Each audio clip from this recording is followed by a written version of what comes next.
우리는 임진왜란 3대 대첩으로 한산 대첩, 행주 대첩, 진주성 대첩을 말하지만 일본은 벽제관 전투, 울산회성 전투, 칠천령 전투를 말합니다.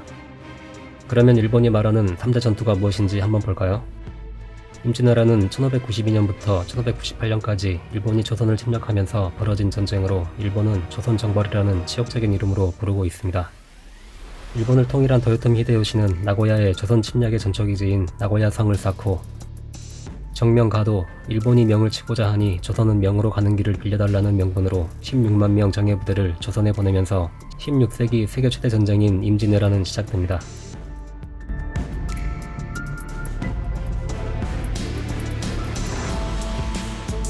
선조가 한양을 버리고 평양을 지나 의주에서 명나라 영토로 들어가려고 하자 명나라는 수행인원 100명까지만 진입을 허락했고 이에 선조는 명나라 진입을 포기하고 구원병만 요청합니다.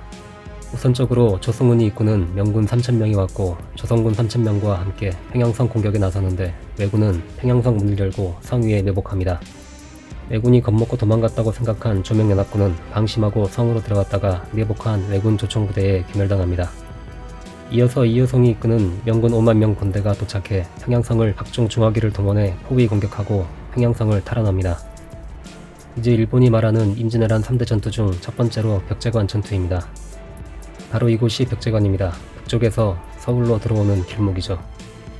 저 멀리 보이는 협곡이 벽제관입니다. 지나가는 적을 양쪽에서 협공하기 딱이죠. 왜군은 퇴각하여 한양에 집결했고 일본군 500명 특공대가 평양성의 이효성 부대를 유인합니다. 평양성을 탈환한 이효성 부대는 승리에 자만하여 기병 부대만으로 빠르게 추격했고 주력 보병 부대와 분리됩니다. 벽제관까지 추격한 명기마 부대는 의심 없이 좁은 협곡인 벽제관을 통과하다가 양쪽에 매복해 있던 왜군 조총 부대에 심각한 피해를 당합니다. 특히 명군 전체 지휘관의 25%가 이 한 번 전투로 전사합니다.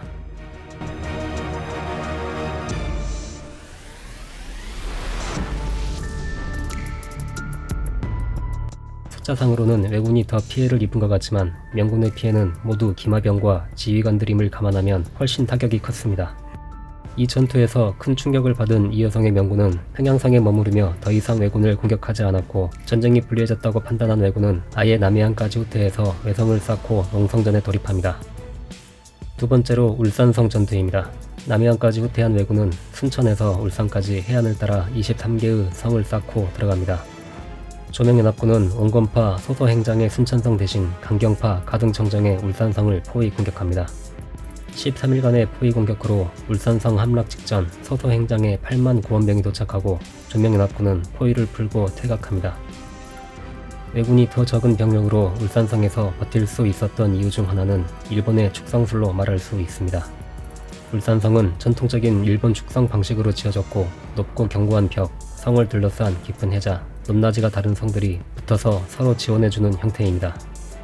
먼저 흙벽을 둘러서 1차 방어선을 만들고 어렵게 해자를 건너서 성벽에 기어오를 때 왜군은 옆 성과 합세하여 방어하고 벽면은 일자가 아니고 돌출되어 있어서 수비군은 적을 협공할 수 있습니다. 작은 성을 뺏겨도 큰 성으로 후퇴하여 방어전을 계속할 수 있습니다. 조명연합군의 치열한 공격에도 왜군은 1만 6천 명 중 500명만 살아남는 전투 끝에 결국 성을 방어합니다.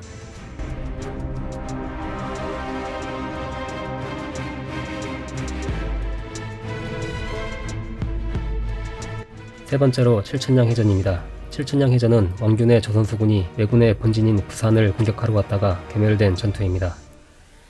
이순신이 파직되고 통제사가 된 원균은 조정의 명령에 마지못해 부산진을 향해 출정합니다. 부산은 왜군의 본진으로서 왜군 주력 부대와 해군 선박 1,000척이 주둔하고 있었습니다.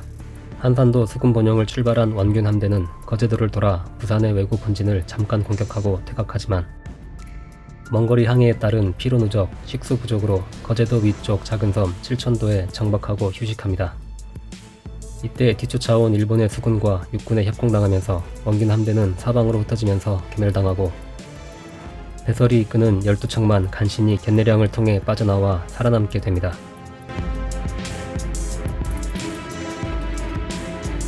그렇지만 이후 이순신 장군이 삼도 수군 통대사로 복귀하고 후에 명량해전, 노량해전을 통해 통쾌한 복수전을 전개하죠. 지금까지 일본이 보는 임진왜란 3대 전투를 소개해드렸습니다. 다시는 이런 비극을 되풀이하지 않기 위해 항상 힘을 길러 스스로를 지킬 수 있어야 하겠습니다.